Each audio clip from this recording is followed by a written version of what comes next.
Okay. So, yeah, introduce what topic you want to talk about for the B-roll.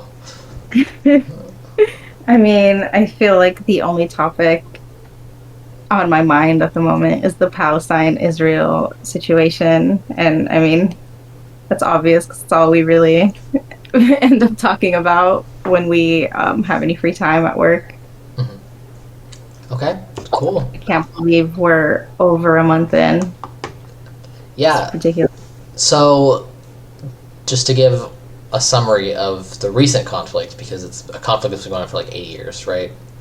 If you're watching this and you don't know what date we're doing this on, this is all precipitating from the October 7th attack by Hamas on Israel, but on like a festival. It's a music festival, okay. And then Israel's disproportionate, we'll say, response. We'll get into more of the details of that in a second, but I'll just say it's extremely disproportionate response on the Gaza Strip. None of this has anything to do with the West Bank at the moment, but that's also been a problem. And well, I would argue that some of it does actually include the West Bank, but we can talk about it. Okay, all right. I'm talking about the heavy bombing that's going on. Oh, totally. Yeah. But yeah, the West Bank is involved in basically everything, but just not the bombing that's going on right now. But yeah, so what is your opinion on the Israel-Palestine conflict? I mean, I think Israel is committing a genocide while the world sits on their thumbs. And I've got some more clarity into a question I've always had about like how could people watch the Holocaust and do nothing, especially because the more I learned about it, the more it was clear that people knew about it much longer than we were involved in the World War. And now I'm witnessing it live, you know. It feels surreal that there's been a genocide going on for a month. Or more realistically, I mean, the Nakba, it never ended. But this recent escalation of violence from Israel's side, I can't believe I watched that happen without any real response from the international community. Yeah, I would define it as an ethnic cleansing and not a genocide, but like that's not the win that Israel thinks it is, right? I think that they are trying to just move them out ultimately, and if that means that they kill a few thousands of them to do so, that's different. I don't think that they're not trying to encircle them on purpose and wipe them out. And I think most international peace organizations have defined it as ethnic cleansing, which again, I suppose I think I disagree, and I do use genocide pretty specifically because the tactics have changed for the 21st century, but you know, we've been witnessing actual genocide unfold, but the problem has been that it's slower, you know, it's been piecemeal. And so I think it's happened in small enough chunks that we've become desensitized to it. Okay. Because I would argue that they are in fact trapped, because there is no crossing into Egypt. And there, you know, even if Egypt were to allow it, the Palestinians don't want it. Yeah. And there is nowhere else to go. You know, Israel straight up has them walled off by the Iron Dome. And so they are a population under siege. And that tends to end with genocide of that population. Yeah, I think there is, you know, it is a little muddy, because if you were just to look at this snapshot in time, it isn't ethnic cleansing. But if you kind of just zoom out a little and look at a little more context, it feels like genocide, you know. I understand why people would say it feels like genocide. I'm not like arguing that. Obviously, we've talked about this. I don't think what's happening is good or proportionate or acceptable, right? Mm-hmm. Yeah, and people have argued that it's not an ethnic cleansing. Also, they're like, well, they're gonna let them back in the north, and I'm like, no, they're not. No, they're not. Those people are just horrible. I'll believe it when they're back there. Okay, when they're back in the north, we can talk about how I was wrong. I'd rather be wrong. Okay, I'd rather this person that I was arguing with be right. I would also rather be wrong. Yeah. The less extreme this ends up being, the happier I'll be. But right. Yeah, I do think what Israel's trying to do is genocide. I just don't think that in this moment of time it's as immediately clear as it might be, maybe a decade from now. Okay. I'm at that point with the ethnic cleansing, because people are saying, well, if they don't let them back in, then we can talk about if it's ethnic cleansing. It was like, okay, bro, like they're not going to do it. Right. They're not. They've never done it. They're not going to start now. Yeah. And then, so what do you think of like the U.S. response to this? Atrocious. It's honestly sickening. I literally have these moments where I realize that like the more successful you are in America, the more of your taxes are being used to bomb children, and just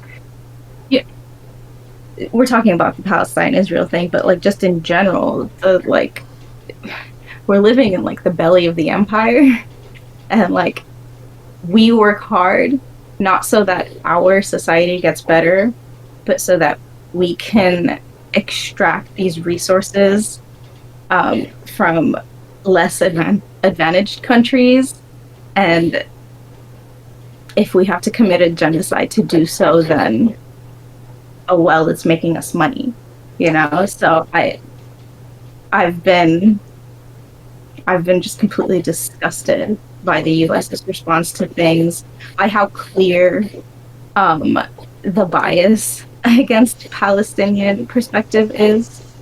I think it's crazy that like the Palestinian flag is being labeled as a hate symbol in places. I didn't hear that one, so you're gonna have to tell that story, because I haven't seen that one. Well, the French, they straight up have big surprise. The French don't like the Arabs.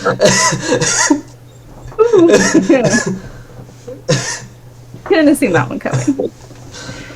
But I mean, there's just the response from the US has, I can't really say disillusioned me, because I've been radicalized far before this, but it just really, really hammers home how evil of a country we are sometimes, because our president has no problem repeating Israel's lies about like the 40 beheaded babies, and like unquestioningly repeats Israel's number about the 1,400 killed in Israel on October 7th. But when talking about Palestinian deaths, will cast doubt on the numbers released by the health organization, calling it Hamas run, and it sucks that that's all it takes to discredit the official numbers coming from Palestine. Well, because they're highly credible. They're also lowballed. Like they're just the names that they can confirm, right? These are confirmed. Even Israel says that the health ministry's numbers are accurate. So it's like why? Like, why are we doubting this? Like, if anything, they're low. Like, I don't know. Yeah, like it doesn't account for the people under the rubble. It doesn't account for the people that were blown into so many pieces that they can't be identified. Like, it doesn't count for the children that died without being able to tell anyone who they were first. Like, it's very much a lowball number.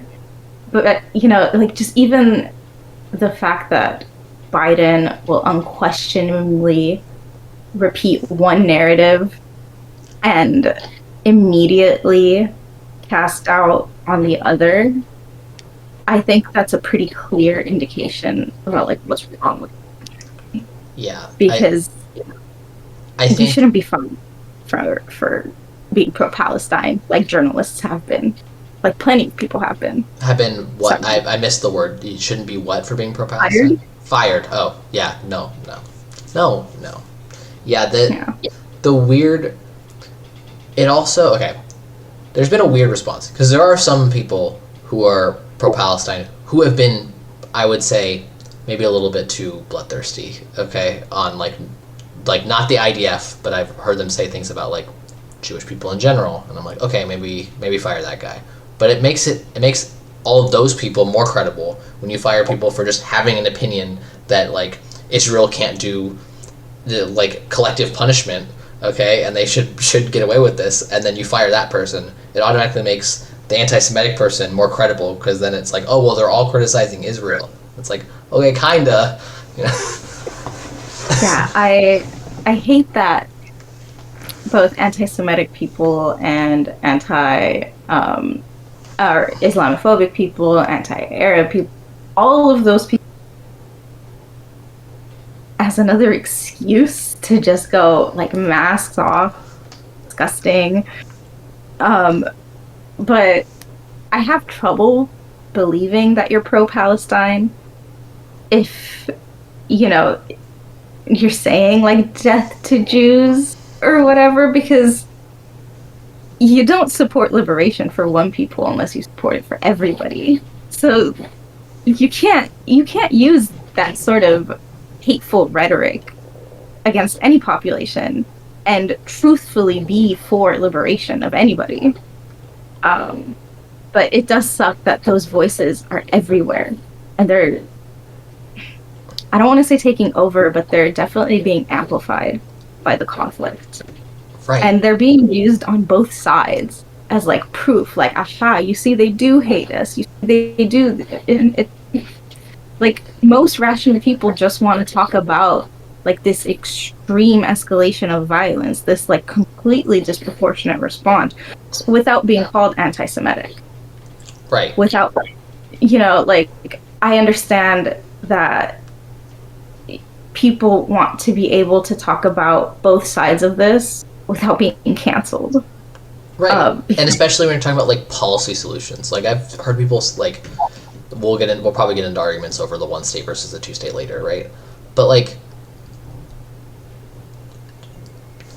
I've heard people that are one state solution. Okay, if you're one state solution, you're anti-Semitic, because then they're just going to come in and they're just going to pogrom all the Jewish people out, and that automatically makes you anti-Semitic just for being a one state solution. And then you're anti-Arab if you're two state solution, because then you're not giving every single person their land, their grandfather's land back. And it's like, okay, well, that might not, like, that doesn't make you anti or, like, an Islamophobic for doing that. You're just trying to figure out the best way to smash these two people together in a way that isn't going to get people killed, you know?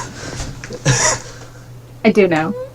And, I mean, we will get into it later, but I do think that, I mean, I'm personally not for a two-state solution, because I don't think it's ever realistically been an option that'll work. Like, even when they were making the two-state solution, like, you look at the settlers' actions at the time, and it's clear that the two-state solution was going to fall apart, not because of, like, Israel as a whole, but because, like, the colonial settlers that are a part of Israel mean that it will never respect a two-state solution, because that is how Israel pushes its boundaries. And I do think that the one-state solution, some of its criticisms are sort of rooted in racism, because I get the same vibe as when we were desegregating, right? and even not even desegregating, maybe further back to when we were actually trying to abolish slavery, because one of the most like widely used arguments, especially in the South, but also sometimes in the North, against abolishing slavery, was that even if they acknowledged that these people were equal to them and that they deserve their rights, like if we let them live amongst us, they are going to treat us the way we have treated them. They're going to abuse us because we abuse them. And like, as we saw, in our own country's history, that's not what happened. Because when given the chance, people want to live peacefully. They just want to go about their own lives. They're not immediately going to set out for revenge, I would argue that like the vengeful actions that Hamas took were because they're not being allowed to live in, and not really due to any innate hatred of Jewish people.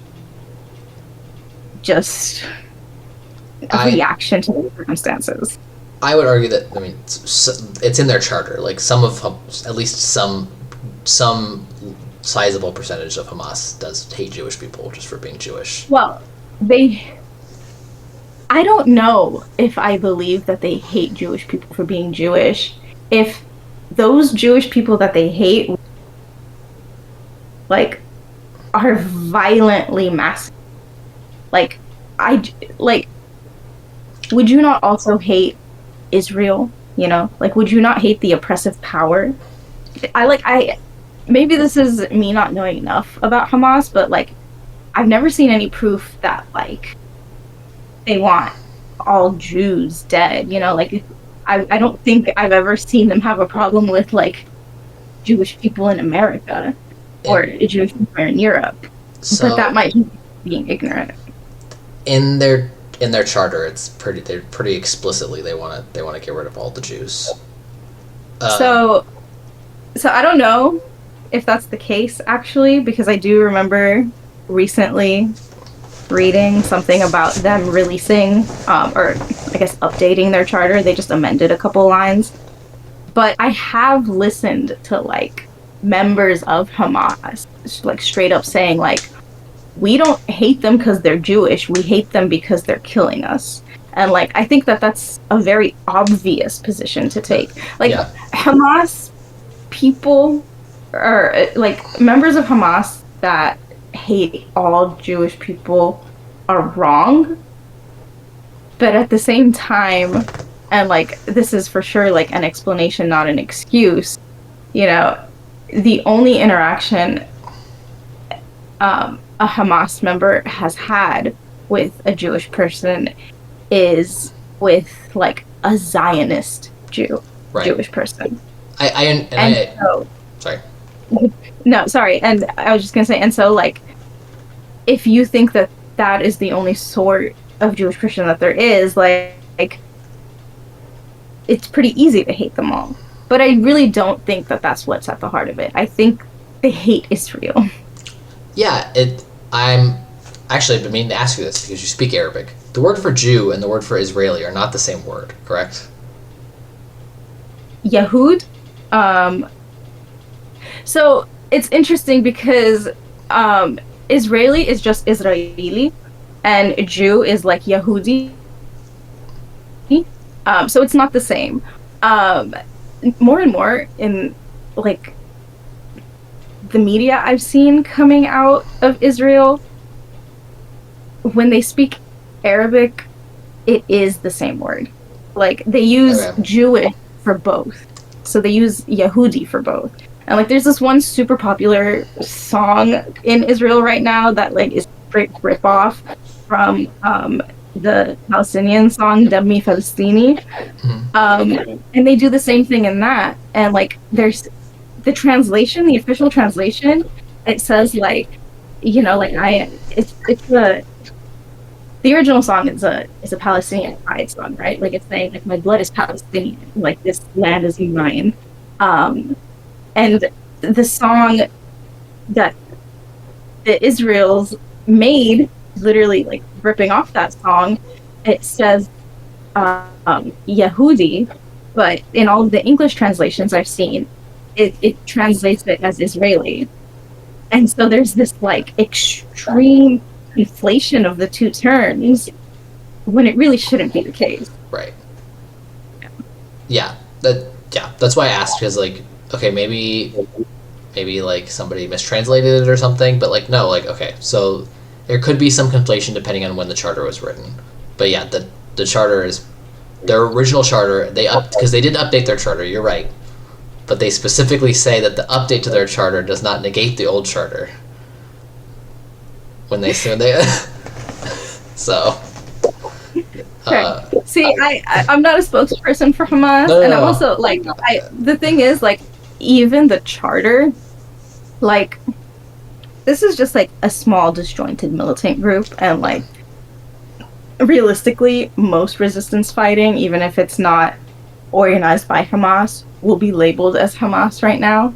And so I'm sure that like the people that wrote the charter, the leadership of Hamas, you know, they're the hardcore extremists of this group.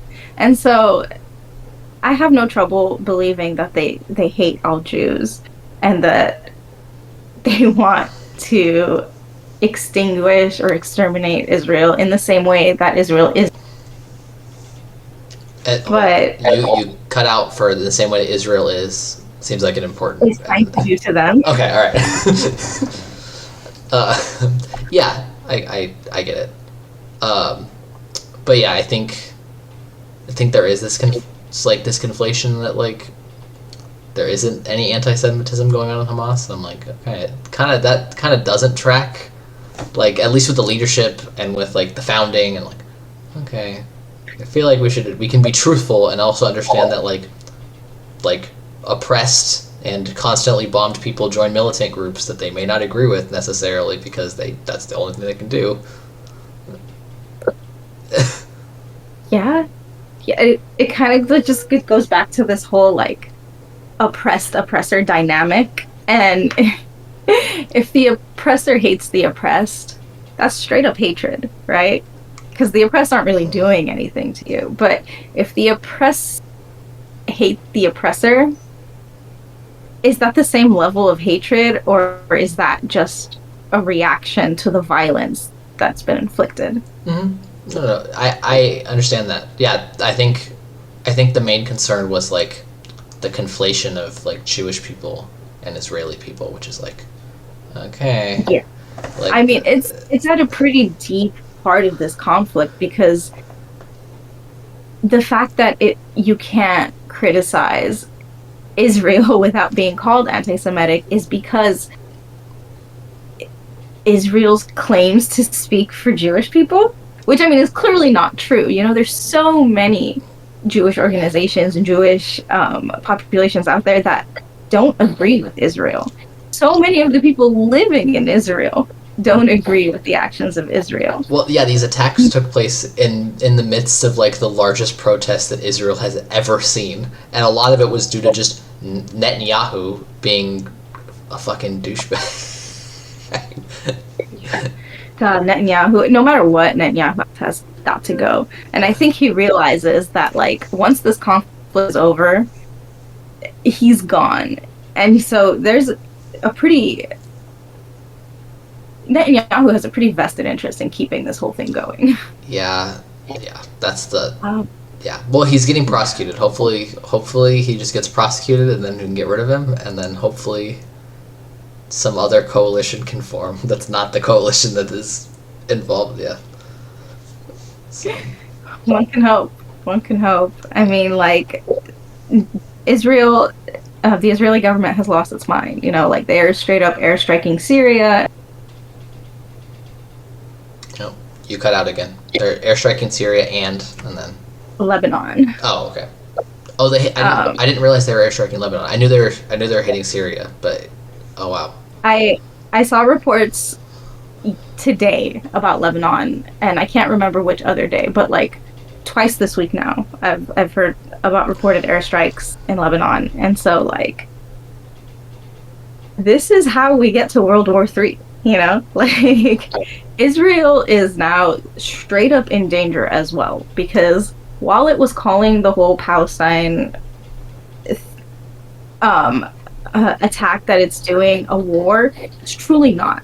And Israel has never really been so at risk of being pulled into a region-wide war as it has been right now. Yeah. Which is terrifying, you know, like, war is never good, but war that is going to involve a nuclear power is on a whole other level of bad. Right. And on top of that, Israel has fought off these countries before, and they probably will do it again. But then every time they do, win one of these wars, they get just grab my land. They grab more land. Exactly. They grab more land and they get more radical, right? And it's not like when they absorb this land, they absorb the locals. Okay, they just find that's a new group of locals that they can oppress forever. It's like, okay, this seems kind of weird. Yeah, because like, listen, if you're gonna conquer land, I don't agree with it, but like, those are your people now because you conquered the land that they live on, right? It's like, but that's not what they're doing. I mean, any successful empire knew that you needed to assimilate the people of the land you just took over, or you're not going to hold on to it. Well, yeah, that's why the Romans lasted so long, is because they were pretty good at assimilating people. Like, indeed. I grew too fast, too quick, but that's that was the Roman problem. Yeah, they were too good at assimilating people. They're like, all right, cool, we're done. There's no rebellions here. Let's keep going. Like, yeah. But yeah, so now we're gonna get into the resolutions. So what do you think is the most optimal resolution? I mean, an immediate ceasefire in the next second would be extremely optimal, because we've actually like now hit what humanitarian organizations, the second phase of this siege, in which supplies have officially run out, and now we are seeing mass deaths due to starvation and lack of water. So definitely a ceasefire, and a ceasefire backed by like actionable things that the global community can take against whoever breaks that ceasefire. Because I feel like a huge part of all this is there is no consequences, you know? Like, I had a video come across my feed recently, and it was a Hamas spokesperson, and a pretty high-ranking Hamas spokesperson. I wish I could remember his name now.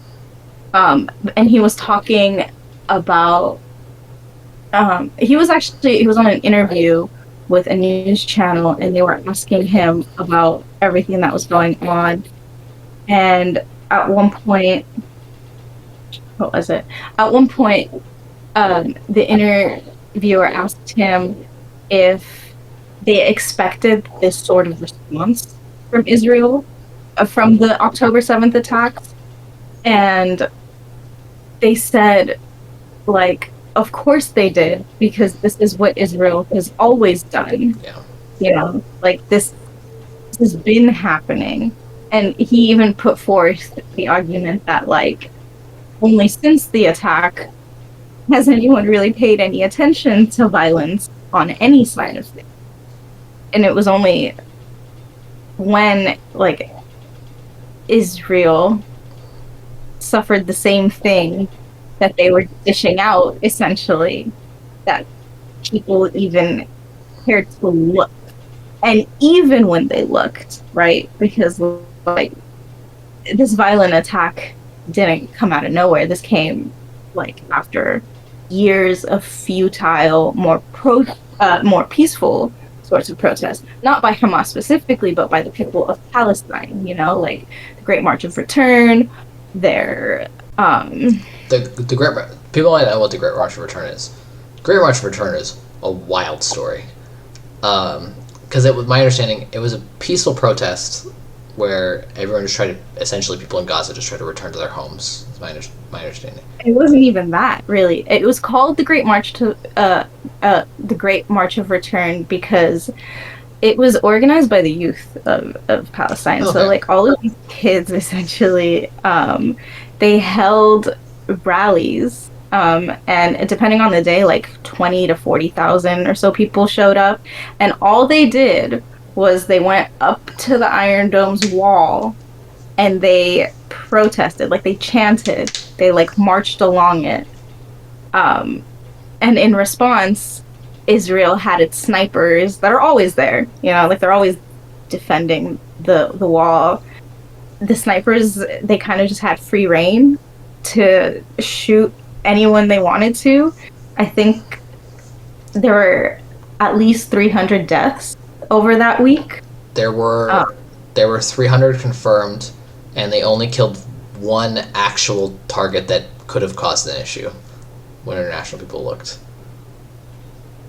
The disproportionateness of the response has just always been there, It's not a good look, right? And I think that the most ironic thing is that, like, they analyzed stuff later, and there was, like, there were more targets that they could have hit, and they only killed one of them. So they, like, clearly weren't looking that hard. Like, it seems like they accidentally hit the one guy. And they were just trying to hit 300 people, and they accidentally hit the one guy who was actually going to cause an issue. Yeah, they just so happy. It was a crowd. They were bound to hit someone. So one of them was an actual issue. Yeah. So, super peaceful protests did not work.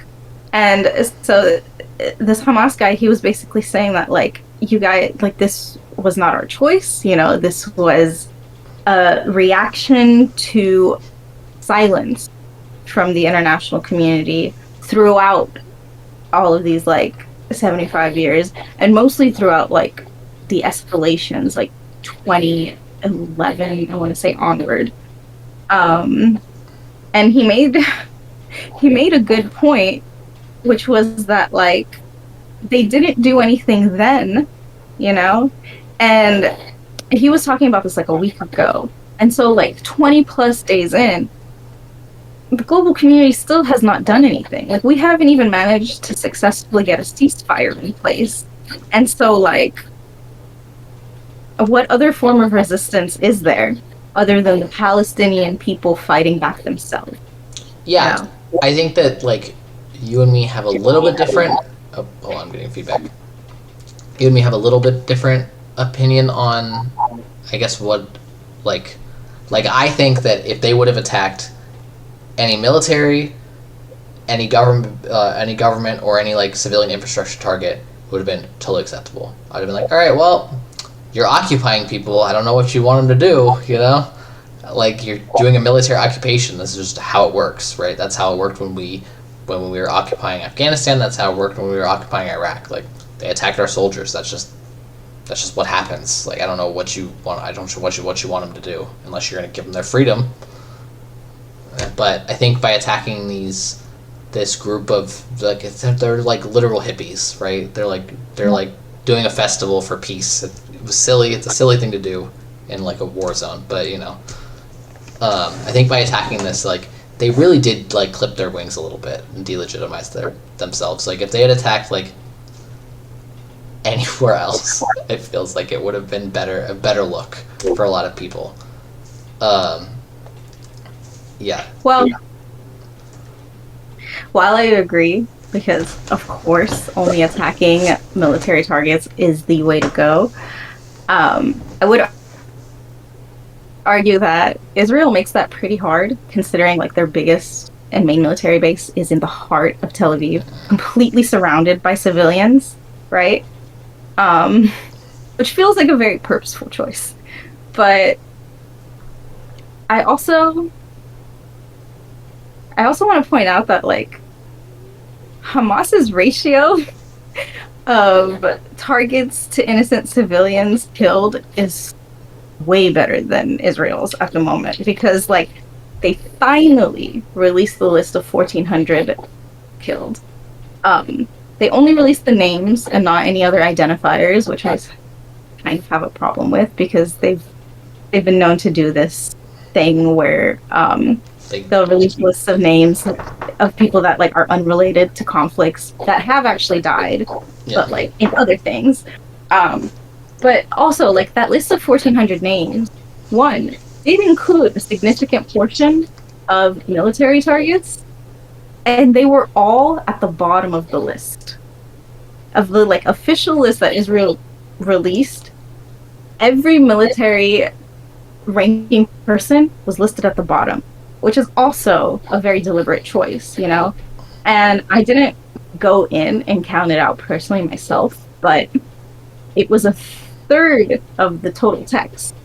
So it was, you know, accounting for their military titles, which were in front of their names, which is how I knew they were like military. That was at least like 20% of the people killed in that attack. Yeah, I'm pretty sure, because they held on to the town for a little bit. So like they repelled an attack for at least a little bit. So yeah, they definitely. And then also, yeah, so, you know, I actually literally said yesterday that I'm not going to get into this because I don't have enough sources coming out of Israel like I do coming out of Palestine that I am comfortable like confirming the information from. But I'm going to do it anyway, because this morning I saw a picture of these burnt up cars and also a picture of like these houses that were basically like turned to rubble from the top, right? And these cars clearly burnt from the top. And it was a picture released by Israel stating this is the damage Hamas did during the attack on the music festival. And like, munitions experts and military experts are also looking at these pictures and saying like, those look like they got hit by like Apache helicopters. You know, like those don't look like the damage you would get from an RPG. The issue with this is not necessarily that those are accurate. Like the problem with Israel's propaganda is sometimes it's not even pictures of the conflict, right? So like if you look at any of the live video, right, that they didn't bomb their own like it doesn't appear that they bombed any of their own structures, right? Those are probably just pictures of just straight up not houses that were involved in the attack, or cars or yeah, because I saw a video where sorry, not to cut you off, but I would hope so, because the alternative is really dark. Yeah, you know, and I'm like scared to believe some of the reports of soldiers saying that like they didn't know where Hamas was, so they just, you know, targeted the car with the hostages inside. Like, doesn't that just mean the IDF inflated the numbers of people killed? Like, did they even contribute positively to the situation? Yeah, and that's always a problem with like compulsory service too. Is like you're gonna get people who just that's just the nature of compulsory service, right? Which is not like we were saying earlier. It's an explanation, not an excuse, right? But yeah, but it's a pretty solid explanation when you realize that like these people are 19, 20, you know, their commanders aren't too much older unless they've like made the military their career, and so like I get where the like not knowing how to make those essential decisions comes from, but that also means that like you've got teenagers making life and death decisions for people, and it's being reported that like because they didn't know how to handle Hamas, they just attacked everyone in the building. Like they just shot their mortars off to make sure that they eliminated Hamas despite whoever else might be there. And like that's just such a common theme for how Israel has chosen to operate, you know, like with the whole human shields thing. Like just because someone's using a human shield doesn't mean you get to shoot through that human shield them or bomb them or whatever, but like it's just Israel's MO. I understand. Yeah. I mean, I can't argue with that. That just their policy on, I guess, not negotiating with terrorists is pretty dark when you realize that like I think they've killed most of the hostages now. I know the one girl got released. The rebel. Yeah, there's the one girl got released. One girl's definitely dead. That wasn't killed by Israel. Hamas killed one girl. And then her husband's still alive. The one girl who got released, his husband's still alive, and Hamas still has him. I think like most of the rest of the hostages are dead. Like or they were in a building that got blown up. Like so they're dead. So they're not. We don't know that, but they're dead. Yeah, I mean that tends to happen when 50% of Gaza was turned into rubble. Like bound to hit some targets, and like Israel didn't want their hostages back. Like, that was pretty obvious from the get-go, especially because like even in their military, like their rules of engagement were basically like, just in case Hamas is there, kill everybody. Hostage or not. Yeah. And at one point, Hamas asked for a 5-day ceasefire, and they would release some of those hostages. And Israel straight up was like, nah. Yeah, that's a wild. That's an easy. You could just keep bombing after 5 days. That gives you a chance to aim better, maybe, because you're not aiming very well right now. Like, I'm not aiming. I mean, aren't they though? Because it's kind of suspicious the number of hospitals and refugee camps and schools and mosques and the refugee camp one. Essential infrastructure. The refugee camp one was crazy. Okay. Because the hospital... We bombed the one in the north and the one in the south on the same day. Literally hours apart. The southern one, because they told everyone to move to the south and then bombed the refugee camp in the place that they told them to go. Like, why? Why would you do that? They bombed it twice. They bombed it because they bombed it, and then there was, like, extreme backlash across the internet, and then literally an hour later, my notifications were going off again saying Jabalia got bombed. Again. Like, what is that other than just like wanton disregard for the opinions of everyone? Like Netanyahu and his government, they can do anything essentially, in their eyes, and they're right, because we can't even get it together enough to call for a ceasefire, right? To allow some humanitarian aid trucks to enter Gaza. There was supposed to be a ceasefire tomorrow, but I think those negotiations broke down. So.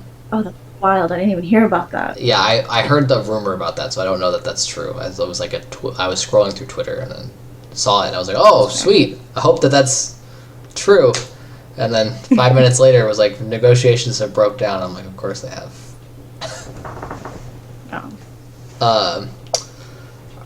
Okay, so we talked about what your solution to the immediate problem is, but I kind of meant like... Oh, yeah, sorry. It's because we got very sidetracked from, like, one point that I was trying to make.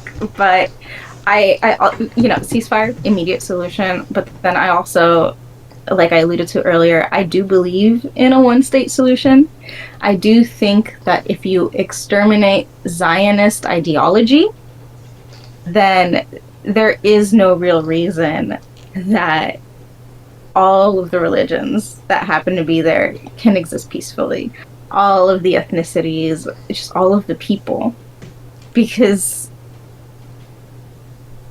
Zionism is just an ideology.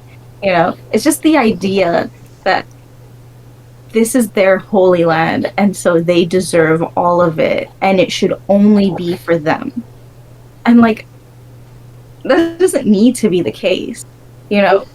Call it Israel, call it Palestine. Realistically, that's just a blatant lie. I don't know which part. I don't know. I got a message. From who? I believe Noah said that's just a blatant lie. But I don't know. Did he say it's not in the general chat? Oh. Description of Zionism. Oh. I mean, listen. I have my arguments with people who. I'm happy to give the like official definition, but like realistically, like Zionism has nothing to do with being Jewish. You know, it has nothing. I mean, it has a little to do with being Jewish. I mean, it doesn't need to, is what I'm saying. Like, you don't, like, you can be Jewish and not be Zionist. You know, and there's plenty of that. Yeah. No. I don't. Be Zionist and not even be Jewish. Yeah. So you don't need to be any sort of Jewish to be Zionist. Yeah, I mean, right? Look at Marjorie Taylor Greene. She's a Zionist and she hates Jewish people.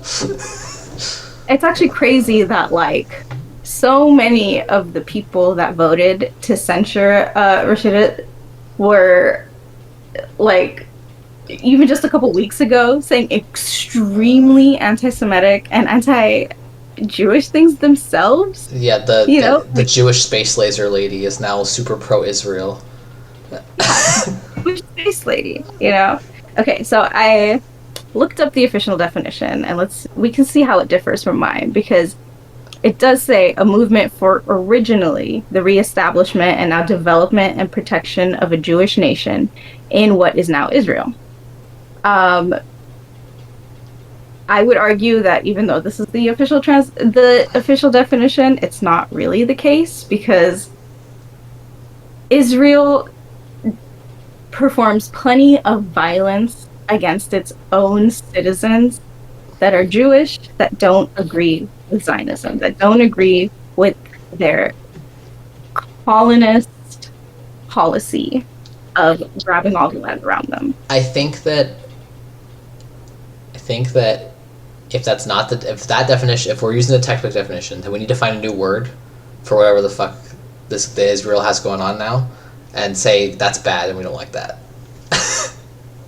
Like, well, if we can't use Zionism, then we got to find a new word, and we're gonna say, okay, that's what I'm trying to say. That's the bad part, right? Well, but what is it other than just like genocidal practice? You know? Well, not even just genocidal practice. Like, they're trying to establish like a pseudo-religious state, right? Like, that's what the right, especially the heavy right in Israel is trying to establish, right? They're trying to do, like, I guess because Jewish people are so ethnically diverse, it's not an ethno-state, but it's kind of an ethno-state. It's kind of right? State, you know? It's like... Yeah. It's hard to call it that, but, like, in essence, that is what it is. Right. And I think that the only way a one-state solution... There'd be a lot of concessions on both sides that have to be made for a one-state solution to work, right? And the first is, like, the right of return on both ends needs to be clipped, right? A lot. If you have citizenship of another country, you don't get the right of return, right? That's just there's no way to handle that amount of influx of refugees, right? So, this idea that, like, you just have to make it part of your constitution that you will accept all Palestinian and Jewish refugees in the future, right?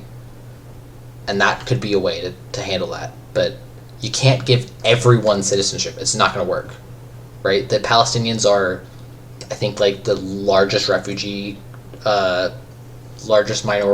refugee, they're the biggest refugee group in the whole world is Palestinians, right?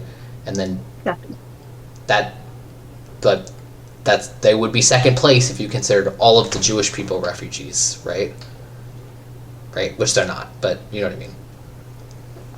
Right, but yeah. I guess they're not anymore, right? Like, that's the thing. The only people that become landless, if they were to be pushed out, would be the Palestinians.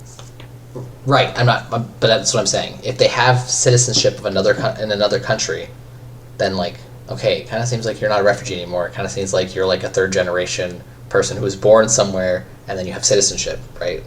So it's like, we can't, that right of return, I think, has expired on those people because they're safe. They're not in Syria in the middle of the fucking desert, okay, without a home and without a people, or they are a people, but without a country to go back to, right? I mean, yeah, there was a pretty clear example of that, even just when, like, after October 7th, you know, one of the first big news stories I saw coming out of Israel were, like, all these people rushing to the airports to leave, and the only reason they can leave is because they're, like, dual citizenship, and they could just go back to their other country. Yeah, the unlimited right of return in Israel. A lot of people, especially with Jewish family, will fight me on that. It's ridiculous. It's a ridiculous thing.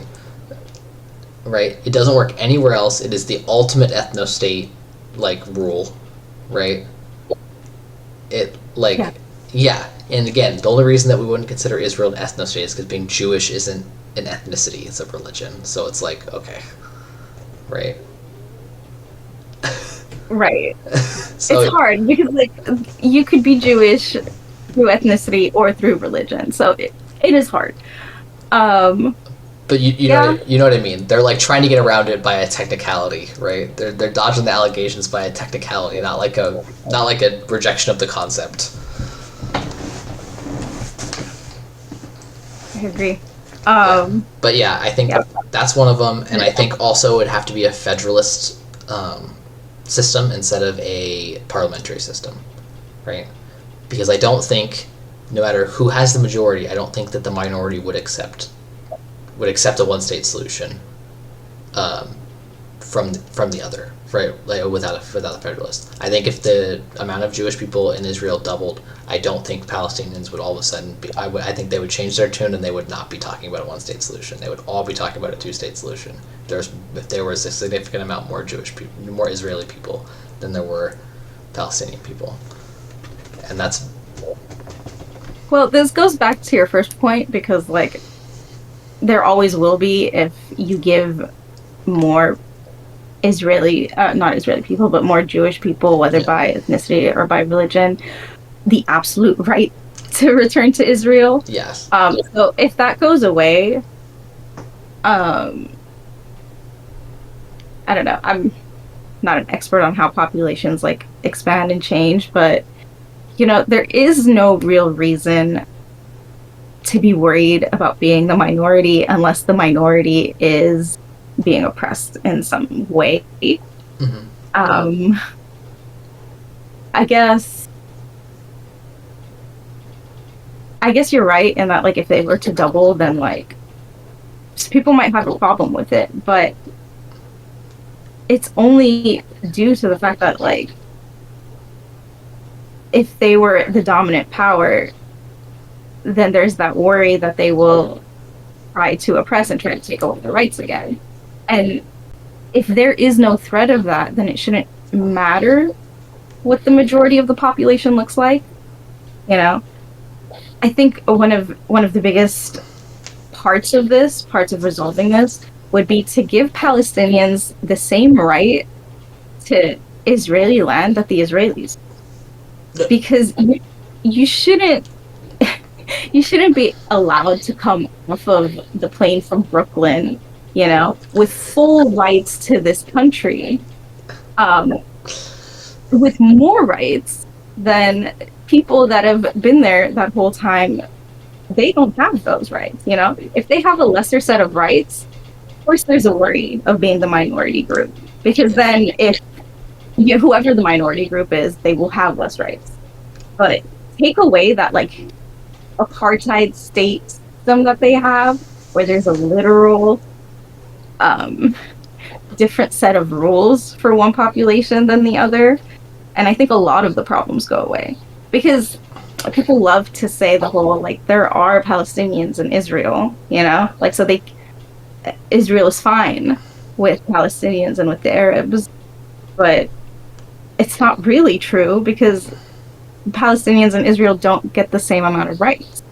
My understanding is that they have citizenship. They do, but the reason that we call it an apartheid system is that like that they own occupied territory in which people can't return to their own homes, and then treat the people in the occupied territory so poorly they meet the like international definition of apartheid, right?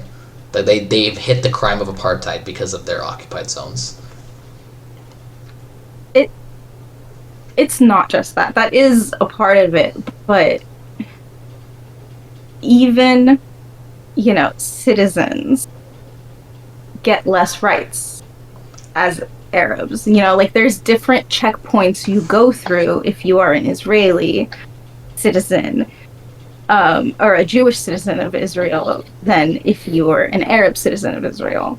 Okay, Like, I was thinking that this was just in the occupied zones. I didn't know that was like in the main like Tel Aviv or whatever. Okay. yeah. Okay. No, but that's why they call Israel an apartheid state. And like, genocide is a displaced population, under siege, and it's not really apartheid there because there aren't really any Israeli citizens there anymore. Like they pulled out the settlers when the rest of Israel pulled out in 2005. So you can't have apartheid when it's just the Palestinians there, but like it's just an occupation and siege, and it's main Israel that's got apartheid going on, and you just see worse examples of it in the West Bank.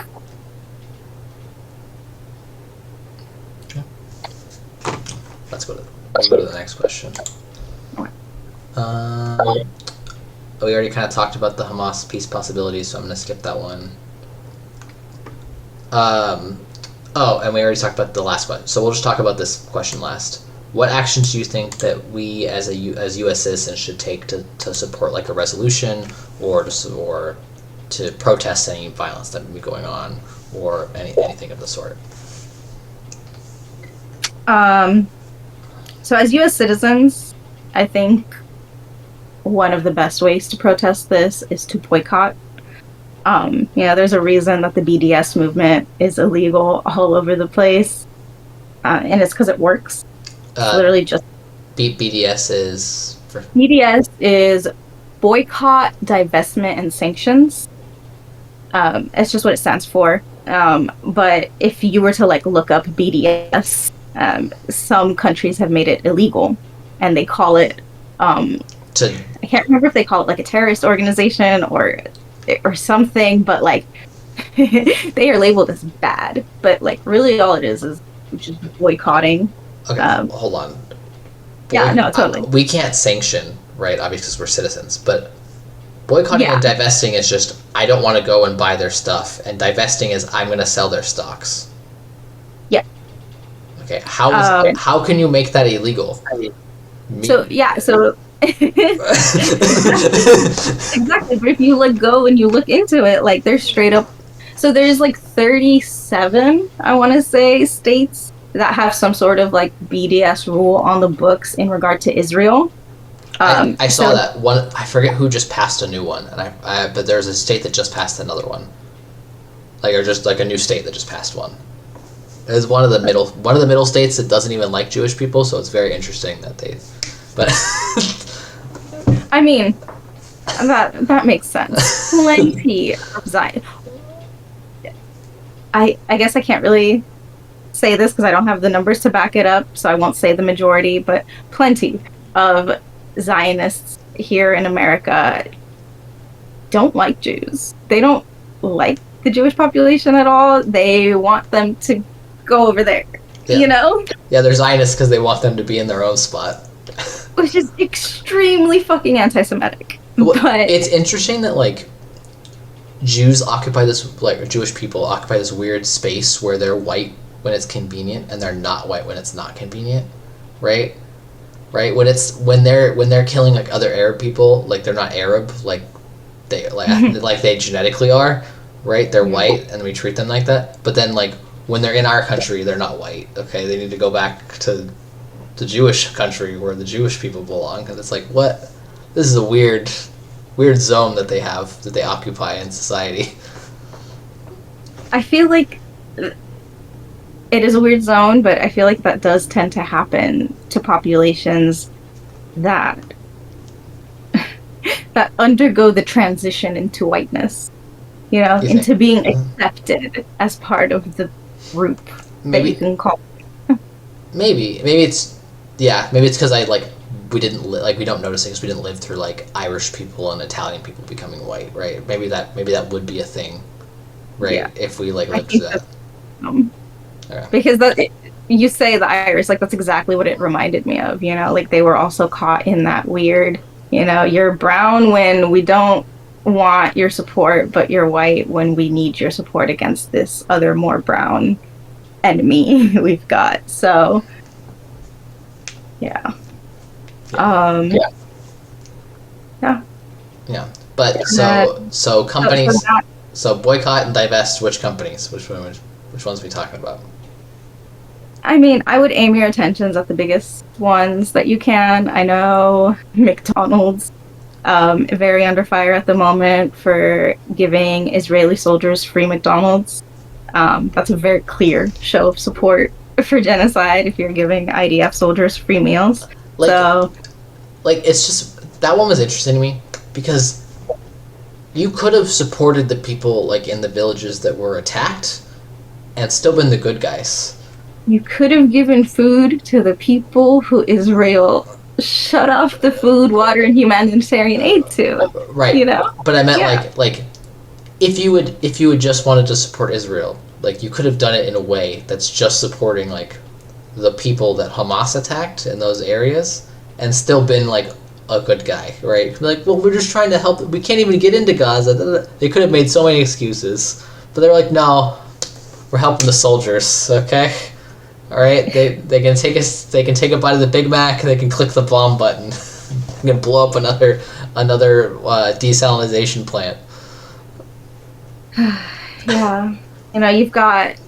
It's so shitty because you've got Israeli civilians so brainwashed by their government that like they're pissed at having to give like Gazan population water, and they're like, well, why do they rely on us? Why don't they build their own infrastructure while their government is bombing away that exact infrastructure? There was one Hamas guy this one time in the desalinization plant. He went in there to go to the bathroom, so we had to bomb the desalinization plant. I mean, wild. I guess we're just lucky that Hamas didn't decide to hide in Tel Aviv, or else maybe Tel Aviv would be rubble right now. Apparently. I mean, the only reason they were allowed to turn Gaza into rubble is because we don't see, Arab suffering at the same level as white suffering, because there is no way in hell they would have carpet bombed their own population like that. Yeah, I agree, and I think the reason I keep bringing it back to Hamas is because like these are bad dudes, okay? Like not like the foot soldier, but the ideology, the whole setup of Hamas. Like if you look at their history, like these are not good dudes, right? But like that doesn't, like, the reason we're talking, like, if anybody who's watching thinks, oh, they're talking a lot of shit about Israel, like, and I've heard these Hamas guys are, like, bad news. It's like, well, yeah, but, like, okay, like, I get, like, the amount of damage that Hamas can cause is just so much less than the amount that Israel can and has caused, right? Right? That, like, even if Hamas is an inherently worse organization, right, which I'm not going to get into here, they just can't exercise all of their, like we were talking about them being, like, anti-Semitic and wanting to kill all the Jews.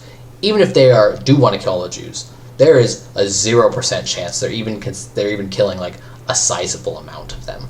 That's why we're talking about the Israeli government so much, because, like, we can, yeah, like, being part of an Islamist jihadist organization is bad. You shouldn't do that, okay? It makes you a bad person, okay, usually. Like, if you are actively involved in, like, setting up an Islamic jihadist organization, okay?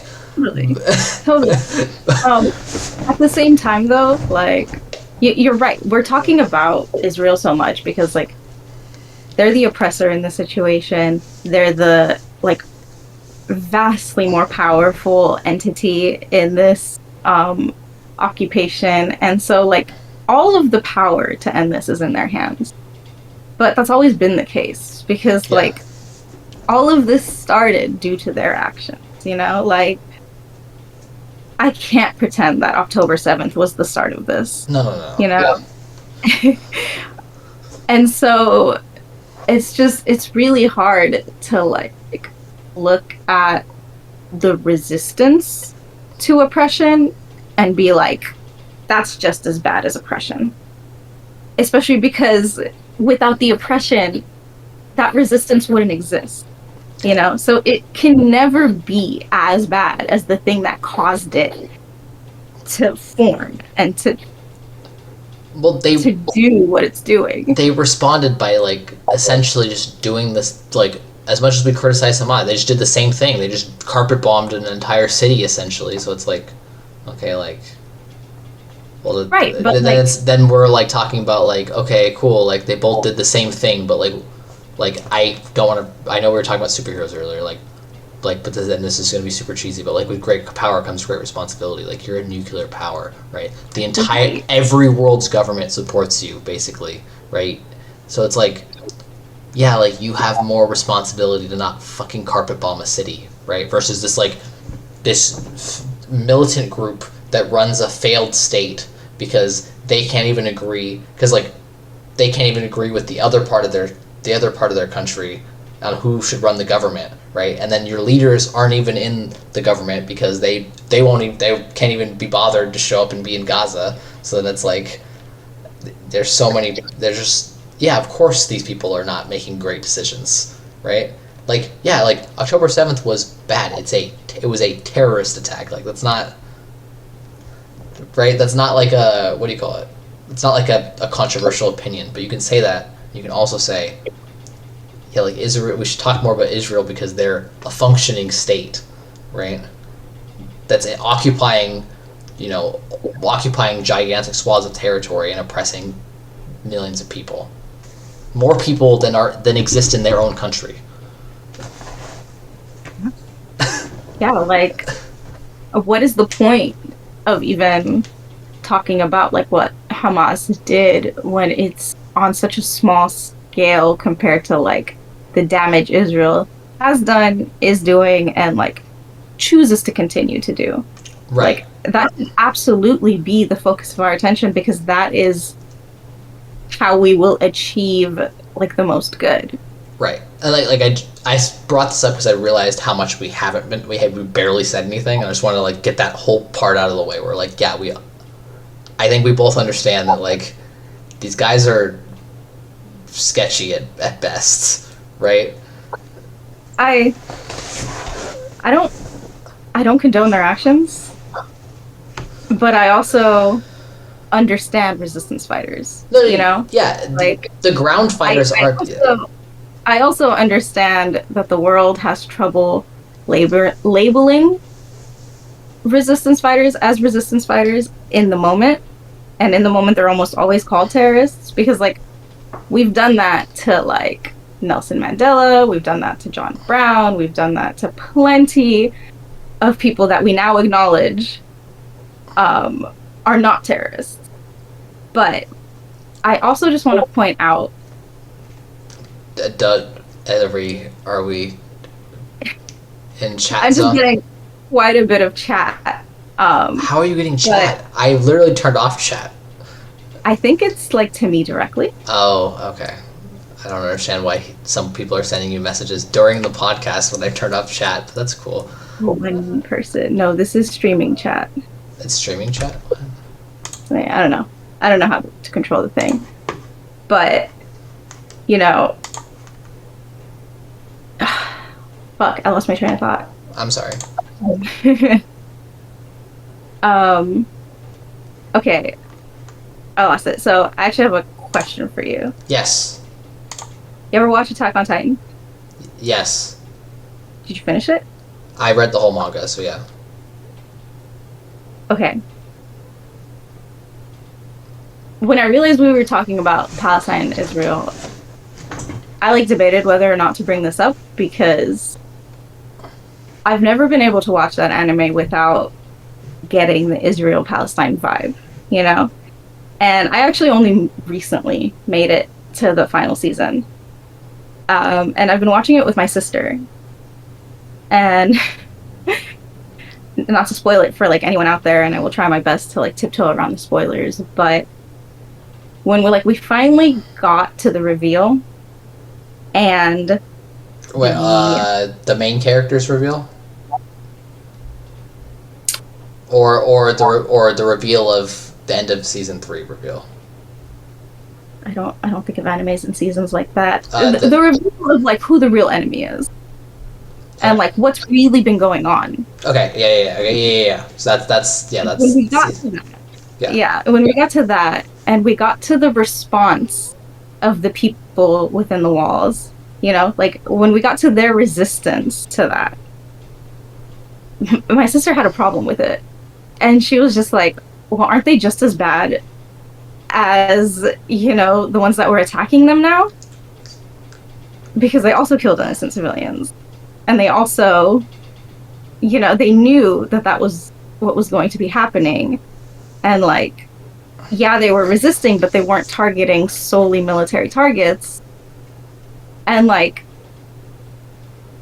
we had a pretty deep conversation at the time about, you know, the dynamics of power and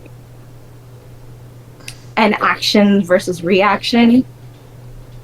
And I guess that's what I think of now when I think of Hamas, you know, because like, did they do a terrorist attack? Yeah, absolutely. It's not hard to label something what it is, you know.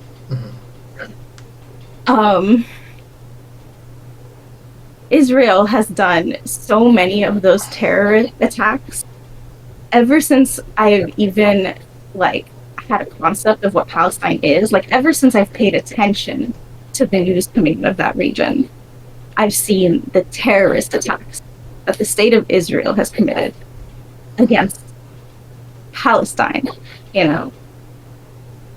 And it's so clear that these terrorist attacks are just creating the new crop of what Israel calls terrorist fighters.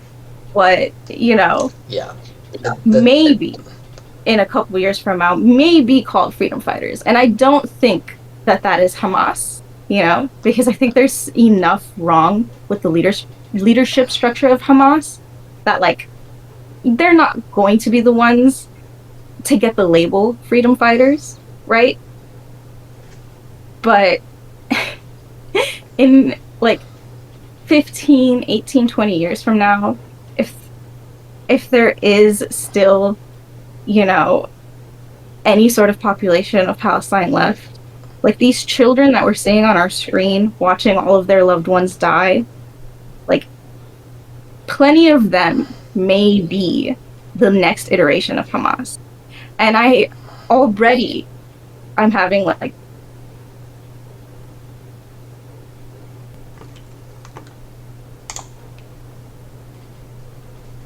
Hello. Sorry. Welcome back. That was me. I don't know at what point you cut out. When you with these children, they were talking about children being like growing up in the next 20 years, and you said when I see these children, and then it stops you right when I see those children, like some of them that'll go on to for sure, you know, resist the Israel occupation and will also be called terrorists. Like I just have so much trouble condemning them because like I've seen the violence with my own eyes that they've had to live through, you know, and I have no idea how I would react to that sort of violence. And on the other side, like I'm witnessing this violence, and I have been for so many years, and it just, there's never a real reason for it. And I know earlier in the podcast we talked about how, like, you know, what do you call it if not Zionism?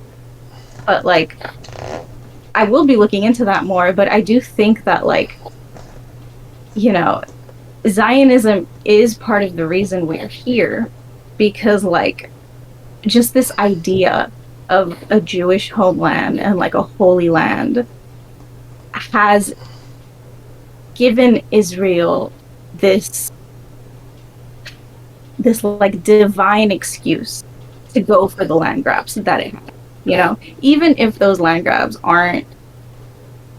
don't really have anything to do with what Zionism originally started as. Like, it's become so tied up in what the state of Israel in how the state of Israel practices its Zionism, that it feels like that is where like the source of hate and the source of the issue comes from. You know, just like it wasn't Germans that were the issue, and it wasn't Germany, but it was the Nazi ideology. So yeah. Okay. Yeah.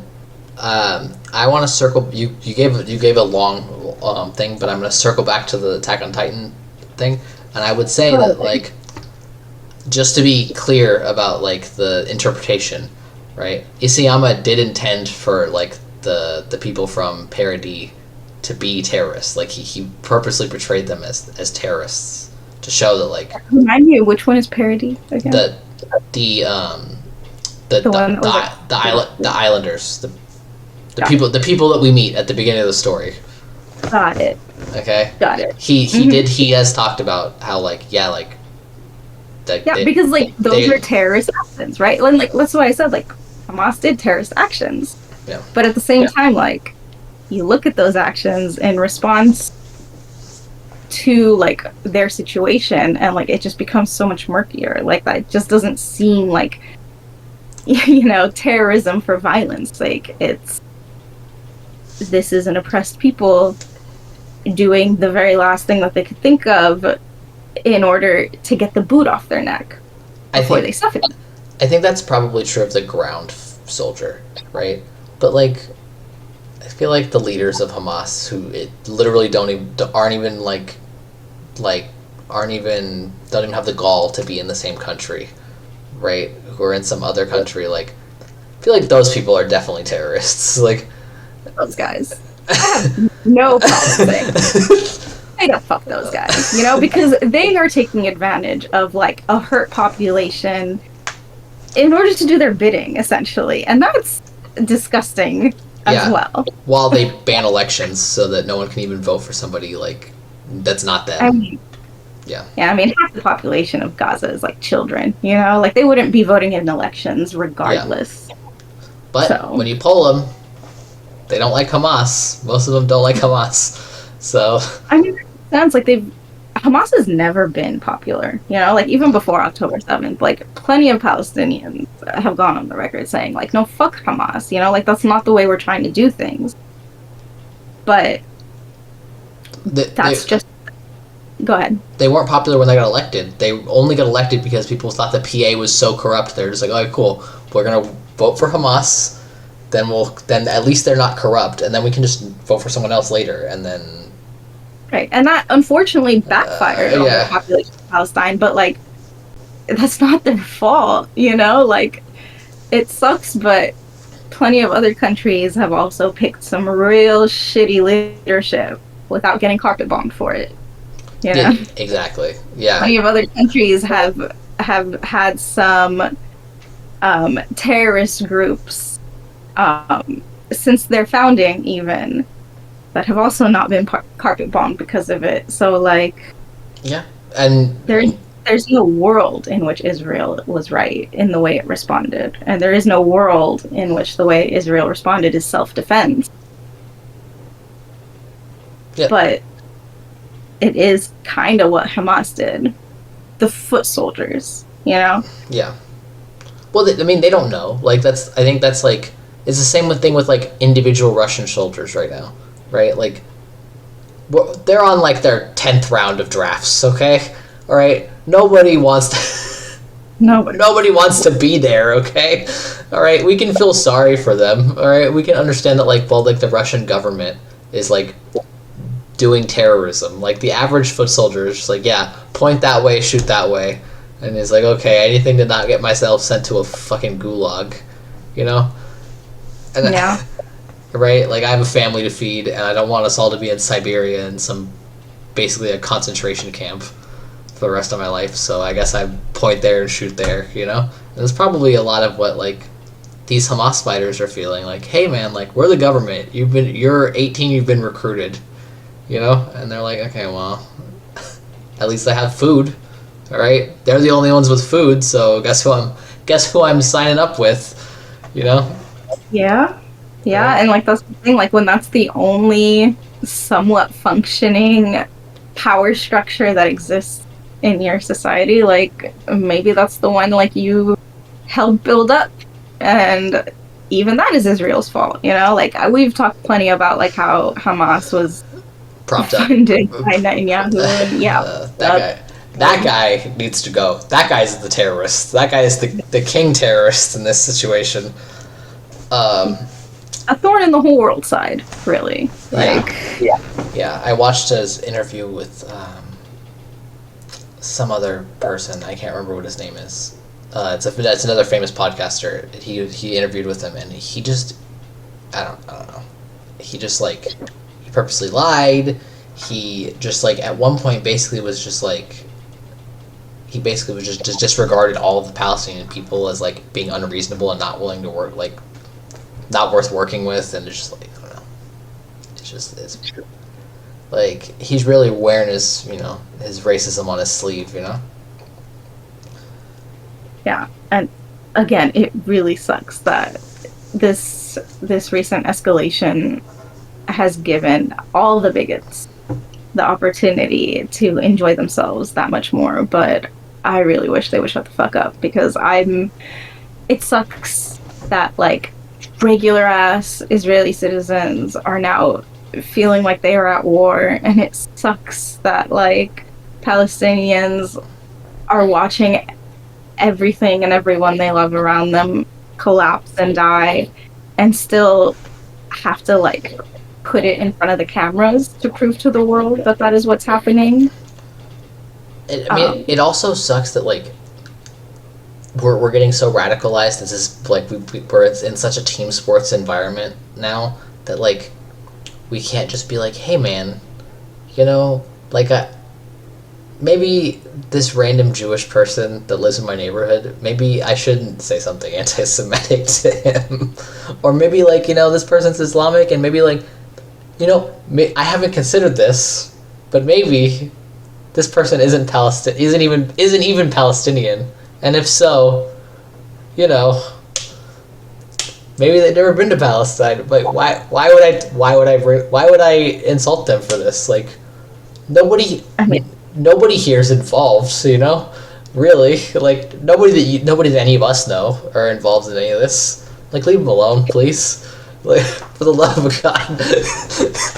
Right? Like, just leave people alone. Like, they can be who they want to be. Like, that's not what this is about. You know, this is solely about violence, extreme violence against undeserving populations. That was you that time. I'm so long my laptop died. Oh, okay. All right. I don't know why if I run this for too long, my internet starts to go out, and it is starting to go out. So we could wrap this up. Yeah. So, any shout outs? Any more brands besides McDonald's that we should not support? Anything? Yeah. This might be a hard one, but you know, fuck Disney, fuck Starbucks, fuck Pepsi, fuck Nestle, fuck Kellogg's.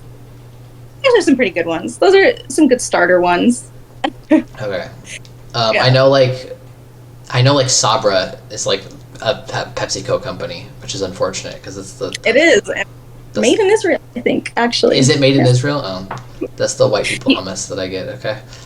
You can check. I actually heard, this is something I need to confirm, so please don't quote me on this, but I actually heard that Israel changed the barcode numbers for their products. So like the first 3 numbers in a barcode typically represent like the country that it's from. And so they had to change theirs because people were like checking that when they were deciding whether or not to buy things. And so they changed it from like 791 to 8 something. I should follow up on that. Okay. So, you know, if you want to boycott specifically Israel products, they do have a 3-number code that is in front of all the barcodes. Yeah. So you can do that. I'm going to try to keep it to companies that are like directly supporting the IDF, right? Like, cause like, I mean, friggin', like, I don't know if like everything made in Israel goes to support the army, right? Like, there could just be like normal businesses in Israel, right? But yeah, definitely like McDonald's is like on my shit list right now. So, like, I think as Americans, it's particularly important to boycott American supporters of Israel, because that's how we can do the most good. That, and like call your representative, leave even like a 20-30 second voicemail. Like, it doesn't matter how long the conversation is, or even if there is one, but they do tally how often people call about certain things. And like, those are the two biggest things we can really do. Yeah, and then we can talk more about this later, but yeah, and also think about if you're in like a state that's not going to change parties, or like a zone that's not going to change parties, think about primarying your representative out. Definitely. Pay attention to your local elections. I know ours just passed in a lot of places. I think today is election day, but get involved in local politics, because we can't back anyone that supports Israel through a genocide. Yeah, unless the only option is one likes genocide more than the other one, and then pick the one that likes genocide less. So it's a scary thought, but we're still in primary season. We can keep some optimism. Yeah. But yeah. Okay. In the voting booth, it's different, but there's stuff to be done for now. So yeah, once the general comes around, you got to make some tough decisions. Okay, you got to be like, all right, what am I willing? How much am I willing to accept here? Or what am I risking if I don't vote for this person? Yeah, quite a bit. Yeah. Okay. Yeah. Thank you so much for this super. You definitely have the longest podcast by a lot, which is great. It's actually been great. The whole conversation's been awesome. So thank you so much. Yes, happy to come on. I really thank you for asking me on to the Positive Masculinity podcast, and I'm glad we didn't shy away from like this topic of the B-roll, because even if they are hard topics and feel uncomfortable and we may not agree on everything, like, it's time everybody started talking about it, because we need to come to a conclusion quickly. Yeah, I definitely think that I think I'm about to get a lot of flack from people from our conversation, but I think it's good just to start the conversation and have it going, because I don't think that I think that people become so polarized on this topic that once you start disagreeing with somebody, they just we're ready to cut you off immediately, right? And I'm glad that we did disagree a little bit, right? But not, I don't think substantially, but we at least disagreed enough to go back and forth a little bit, and I feel like we both respected each other's opinion. Yeah. Mm-hmm. We understand that we just want what's best for the region, right? We don't want constant destruction from either side to be happening. So yeah. Yeah, definitely. And I'm glad we were able to just have a conversation and not an argument, because while it's really hard centering people's humanity first in a conflict like this, I think that's what's really essential. And again, we've talked about that anti-Semitism, anti-Arab thing, but we just need to see how this is harming literally everybody and put a stop to that.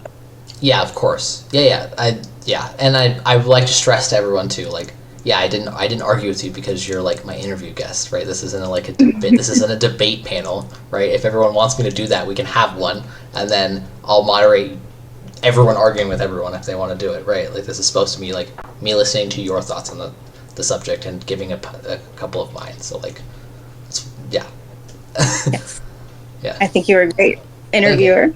Thank you. Definitely a good chance to process my thoughts on the conflict again. So yeah, thanks for having me on. Okay. I hope I gave you a lot to think about both subjects, hopefully. Mm-hmm. Of course, yeah, obviously, yeah, you did.